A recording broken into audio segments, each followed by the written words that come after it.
Hi, Midlothian. This is Tim again, and I am here with Ryan Timm. He's running for place 3 of the Midlothian ISD School Board trustee. And so he's going to kind of just tell us his vision for the school. But first, Ryan, why don't you take a second and just tell us a little about yourself? Yeah, absolutely. Hey, everybody. My name is Ryan Timm. Like Tim said, running for place 3 for MISD School Board. I'm a longtime resident of Midlothian, former educator of 15 years. 9 of those years were spent right here in Midlothian. I am married to my wonderful wife, Megan, of 12 years. We've got a 11-year-old son named Charlie and a 6-year-old daughter named Maggie, both students here in Midlothian as well. So got a pretty vested interest, I'd like to say, in this district and want to see it continue to do great things. Great, great. So lots of people would say that they moved somewhere for the schools, specifically Midlothian. I mean, myself personally, I moved here for the schools. Given this, what's your vision for MISD schools that would make or keep these schools something that our citizens can be proud of? Yeah, absolutely. I talk to people all the time, both when I was in education and now in my current role, about, why they're moving, why they're coming here, and always it's about the schools.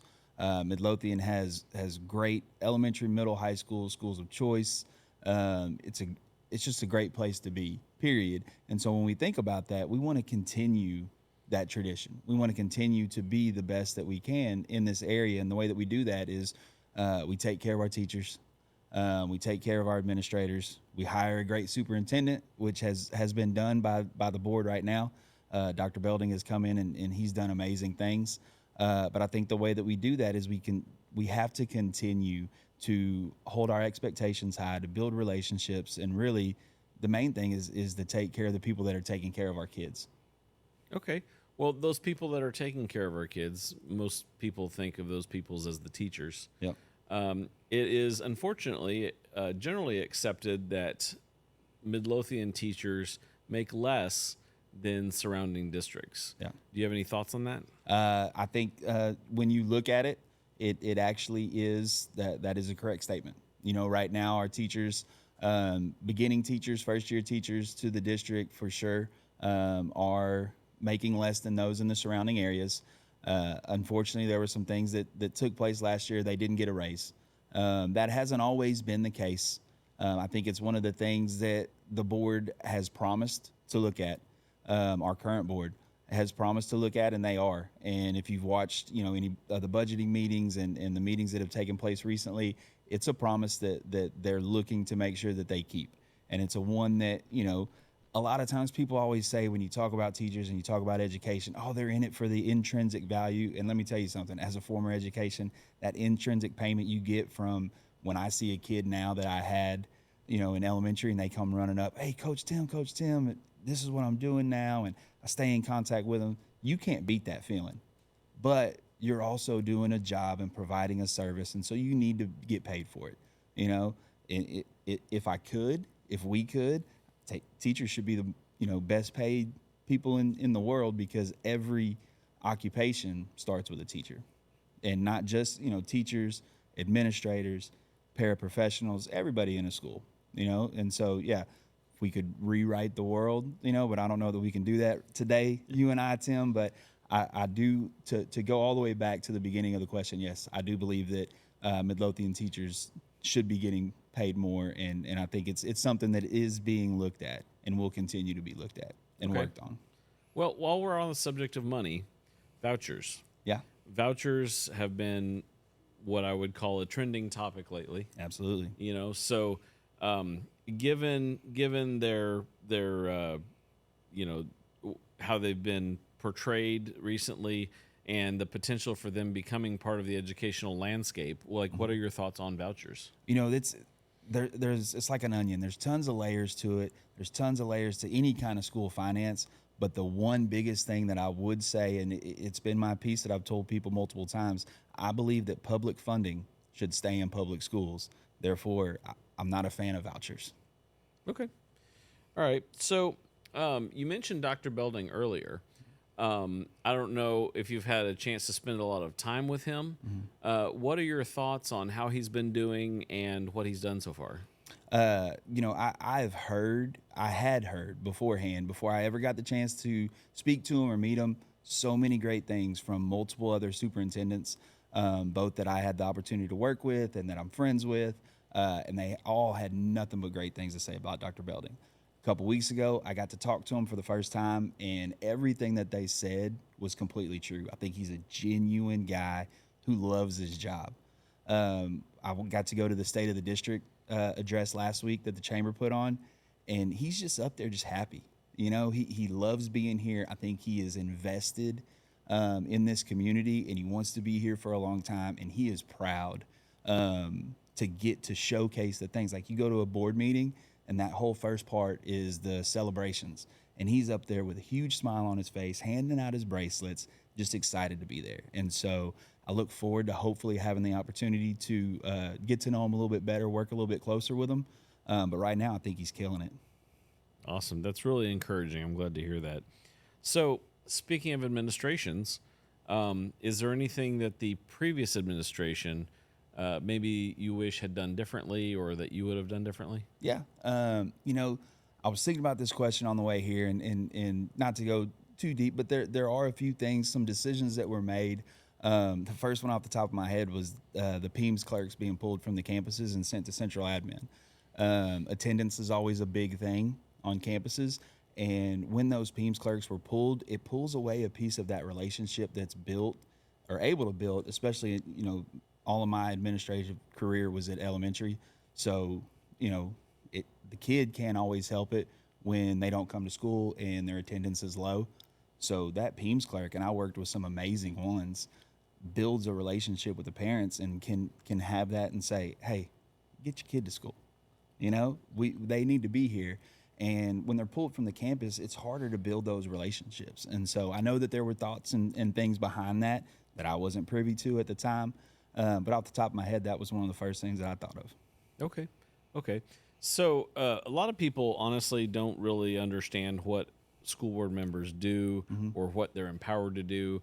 And, sometimes, they wish for changes that just don't come from school boards. Yeah. But given what limited scope of power that you would have as a school board member, are there visions that you have that you want to push, if you're elected? And if you are elected, do you think that those visions will have enough support from your other school board members, when it comes time to vote for them? Yeah, I think that there's a lot of confusion always around school board. What exactly do they do? And so for those watching that don't know, school board member has two jobs. You hire, fire, set a contract for a superintendent, and you set a budget for the district. And if you can do those two things well, then the district, the dominoes all fall down in place. And so should I be elected, I would like to think I want to continue and make sure that our school board keeps that 30,000-foot view and knows that we have to make those decisions at that view. I said, talking with other people about, another hot topic, bullying comes up, and a parent comes to me and says, this hasn't been done, that my son's being bullied. Well, or daughter, the first thing I'm always going to ask is, well, did you talk to the principal? Because I want to hear you. I want to empathize with you. I want to know what your story is. But if we want to make sure that everything's done correctly, I have to keep my 30,000-foot view and make sure that the processes are being followed along the way.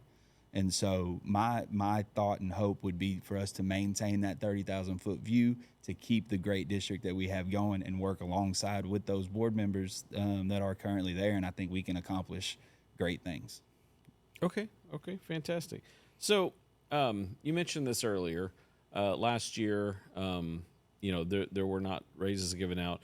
Part of that was due to budget cuts, due to lowered tax rates, homestead exemption.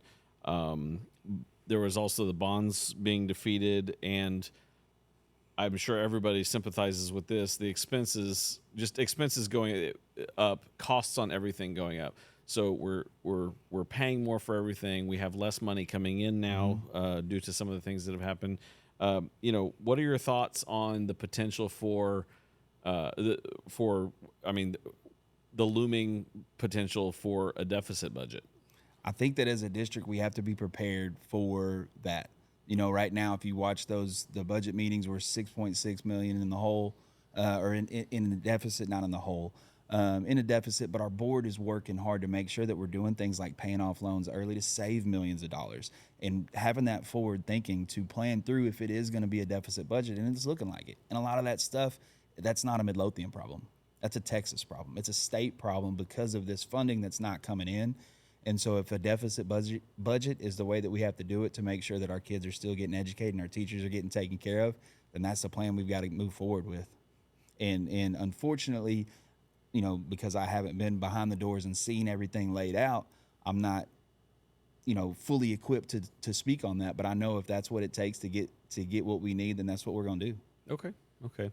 Well, Ryan, I wanted to thank you once again for taking the time to sit with me and hopefully explain some things to our viewers and pass some information along. Why don't you take the opportunity to speak directly to them, tell them anything you'd like them to hear, and to ask for their vote? Yeah, absolutely. Thank you, first off, Tim, for having me on. I've enjoyed getting to chat with you and getting to know you a little bit better. People of Midlothian, viewers of this podcast, I've said it multiple times, and I'm going to say it again. I believe that because of, you know, my experience both in the education world as a parent, now in the business world, I am very, very well equipped for this position to serve you and to serve this community on the school board. You see my signs; they talk about loving kids first, Timm for teachers, all of those things. It's 100% true. What you see with me is what you get. If you're watching this, you didn't like the way that I answered one of my questions, you got another question you want to ask, I'm very, very easy to find, okay? Reach out and let's be transparent. You ask me a question, I'm going to give you the straight answer that I have. If elected to serve on this board, I can guarantee you and promise you, you will get every single piece of me, every fiber of my being during those times to serve and take care of this community, these students, our teachers, our administrators, our families, our taxpayers, all of the above, the best that I absolutely can. So early voting starts on the 22nd. I want to say, you got to remember local elections matter. They matter big time. And a lot of times we get very small percentage of voters out. Even if you don't vote for me, I hope you do, but just go vote because it's that important. Starts April 22nd. And then the election day is May 4th. So vote Ryan Timm for MISD Place 3. And I appreciate y'all taking the time to watch and listen.